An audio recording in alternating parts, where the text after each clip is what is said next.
Salam, selamat pagi, selamat memasuki hari yang baru, dan salam sejahtera buat kita semua dimanapun kita berada saat ini. Kami mengucapkan selamat ulang tahun buat Bapak Ibu Saudara yang berulang tahun hari ini, yang berulang tahun kelahiran dan yang berulang tahun pernikahan. Kiranya kuasa dan kasih Tuhan selalu menyertai perjalanan hidup saudara dan memberikan umur yang panjang, kesehatan dan sukacita. Buat Bapak Ibu Saudara yang sedang menderita sakit, kami berharap dan berdoa kiranya Tuhan memberikan kesembuhan kepada saudara. Begitu juga buat Bapak Ibu Saudara yang sedang mengalami pergumulan hidup. Tetaplah semangat berpengharapan kepada Tuhan dan berserah diri kepada Tuhan. Kami akan turut mendoakan kiranya kuasa Tuhan memulihkan keadaan hidup saudara. Bapak Ibu Saudara yang dikasihi Tuhan kita Yesus Kristus, sebelum kita mendengarkan firman Tuhan hari ini, marilah kita terlebih dahulu memuji Tuhan lewat nyanyian dari buku Ende nomor 785 ayat 1.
Kasih karunia dan damai sejahtera dari Allah Bapa kita dan dari Tuhan Yesus Kristus menyertai saudara.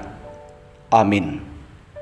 Bapak Ibu Saudara yang terkasih, firman Tuhan untuk kita hari ini tertulis dalam kitab Wahyu pasal 2 ayat 10b yang berkata demikian. Hendaklah engkau setia sampai mati, dan aku akan mengaruniakan kepadamu mahkota kehidupan. Demikian isi firman Tuhan. Bapak Ibu Saudara yang dikasihi Tuhan Yesus Kristus, ada firman Tuhan yang berkata, tetapi orangku yang benar akan hidup oleh iman, dan apabila ia mengundurkan diri, maka aku tidak berkenan kepadanya. Ibrani 10 ayat 38. Setiap orang pasti merindukan hari esok yang lebih cerah, suatu keadaan yang semakin hari semakin bertambah baik, bukan sebaliknya menjadi mengalami kemerosotan atau kemunduran. Namun seiring berjalannya waktu, semakin kaki melangkah, semakin berat tantangan yang harus dihadapi. Bagi mereka yang tak mempunyai iman yang kuat, keadaan atau situasi berat yang ada akan semakin mempengaruhi hati dan pikiran mereka, sehingga tidak sedikit dari mereka yang tergoncang dan menjadi tawar hati. Padahal firman Tuhan berkata, jika engkau tawar hati pada masa kesesakan, kecillah kekuatanmu. Amsal 24 ayat 10. Dalam situasi yang demikian, perlu sekali kita semakin menumbuhkan iman, dan kita semakin hidup di dalam iman kepada Tuhan Yesus Kristus. Sebab itulah kunci untuk dapat bertahan di tengah-tengah tantangan kehidupan yang kita hadapi di dunia ini. Tanpa iman, tidak seorang pun yang dapat bertahan hidup dengan benar.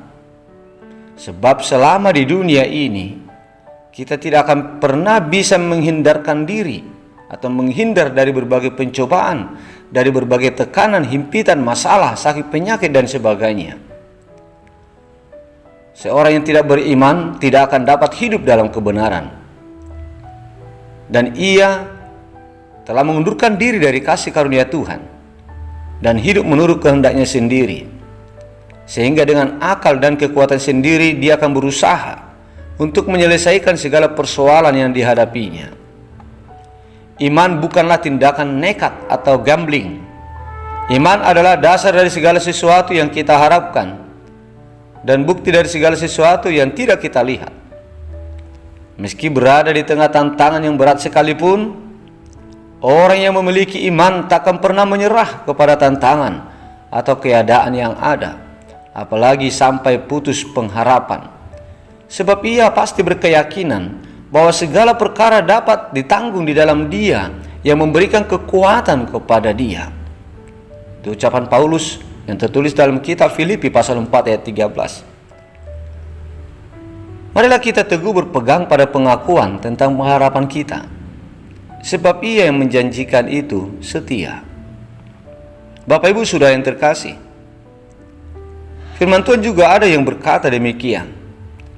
Janganlah malu bersaksi tentang Tuhan kita, dan janganlah malu karena aku, seorang hukuman karena Dia, melainkan ikutlah menderita bagi Injilnya oleh kekuatan Allah. Ini ucapan Paulus kepada Timotius yang tertulis dalam 2 Timotius pasal 1 ayat 8, dan yang sekarang menjadi ucapan firman Tuhan kepada kita. Jemaat Tuhan yang terkasih, sering dijumpai ada banyak orang Kristen merasa malu membuka jati dirinya sebagai pengikut Kristus karena berbagai alasan. Dan ada alasan takut dijauhi teman, ada alasan takut dikucilkan, takut ditinggalkan relasi bisnis, takut popularitasnya anjlok, dan sebagainya. Merasa malu mengakui Kristus di hadapan manusia sama artinya telah menyangkal Kristus yang adalah Tuhan dan Juru Selamat yang telah menebus hidupnya. Sebab barang siapa malu karena aku dan karena perkataanku, anak manusia juga akan malu karena orang itu, apabila ia datang kelak dalam kemuliaannya dan dalam kemuliaan Bapa dan malaikat-malaikat kudus. Ini ucapan Tuhan Yesus Kristus, jemaat Tuhan. Kita bisa baca dalam kitab Injil Lukas pasal 9 ayat 26. Saudara jemaat Tuhan yang terkasih, kita tidak bisa lupa ketika Kristus tergantung di kayu salib, itu semua dilakukan sesungguhnya Ia telah menanggung rasa malu yang luar biasa karena dosa-dosa kita. Kristus rela menanggung kutuk karena kita. Sebab ada tertulis dalam kitab Galatia 3 ayat 13 dikatakan, terkutuklah orang yang digantung pada kayu salib. Selama proses penyalipannya di Kalvari, Kristus telah direndahkan oleh para prajurit. Kristus diludahi dan dihinakan sedemikian rupa. Sungguh tak terbayangkan rasa malu yang harus Kristus tanggung. Bahkan salah seorang penjahat yang digantung itu menghujat Dia dengan mengatakan, bukankah engkau adalah Kristus? Selamatkanlah dirimu dan kami. Maka tak sepatutnya lah orang percaya merasa malu mengakui Kristus sebagai Tuhan dan Juru Selamat di hadapan manusia. Alkitab sudah menegaskan bahwa ada harga yang dibayar sebagai pengikut Kristus, yaitu dibenci oleh dunia. Tuhan Yesus pernah berkata, jikalau dunia membenci kamu, ingatlah bahwa Ia telah lebih dahulu membenci aku daripada kamu. Yohanes 15 ayat 18. Rasul Paulus sekalipun harus mengalami penderitaan karena memberitakan Injil, ia tidak pernah merasa malu. Bahkan dia mengatakan, aku menderita semuanya ini, tetapi aku tidak malu, karena aku tahu kepada siapa aku percaya, dan aku yakin bahwa Dia berkuasa memeliharakan apa yang telah dipercayakannya kepada aku hingga pada hari Tuhan. Kita lihat ayat 12. Begitu juga dengan Rasul Petrus mengatakan, tetapi jika ia menderita sebagai orang Kristen, maka janganlah ia malu, melainkan hendaklah ia memuliakan Allah dalam nama Kristus. 1 Petrus 4 ayat 16. Dan memang jemaat Tuhan, kita ini juga harus melewati masa uji untuk dapat menerima mahkota kehidupan yang kekal. Berbagai tantangan, cobaan, penderitaan, dan godaan akan selalu menghampiri hidup kita. Yang harus kita sadari bahwa itu semua adalah suatu ujian untuk melihat kemurnian kesetiaan hidup kita kepada Tuhan. Seperti yang dikatakan oleh pemazmur dalam Mazmur 66 ayat 10, di sana dikatakan begini: sebab Engkau telah menguji kami ya Allah, telah memurnikan kami seperti orang memurnikan perak. Di dunia ini tidak ada sesuatu yang indah dan yang mahal yang dihasilkan secara kebetulan, yang diperoleh dengan mudah atau muncul secara tiba-tiba. Tetapi semuanya itu melalui sebuah proses yang berat. Begitu pula kehidupan rohani kita. Jika kita rindu untuk memperoleh harta yang sangat berharga, yang paling berharga, yaitu mahkota kehidupan, maka kita juga harus siap berusaha untuk hidup setia kepada Tuhan sampai akhir. Kita harus siap berusaha mempersembahkan usaha dan hidup yang lebih baik, usaha yang lebih keras untuk menaruh setia kepada Tuhan. Setia walaupun kita menghadapi godaan, setia kepada Tuhan walaupun kita dihina, walaupun kita dianiaya, dan kesetiaan kita itu harus kita tunjukkan sampai akhir hidup kita. Maka dengan demikian, kelak kita akan memperoleh kehidupan yang kekal.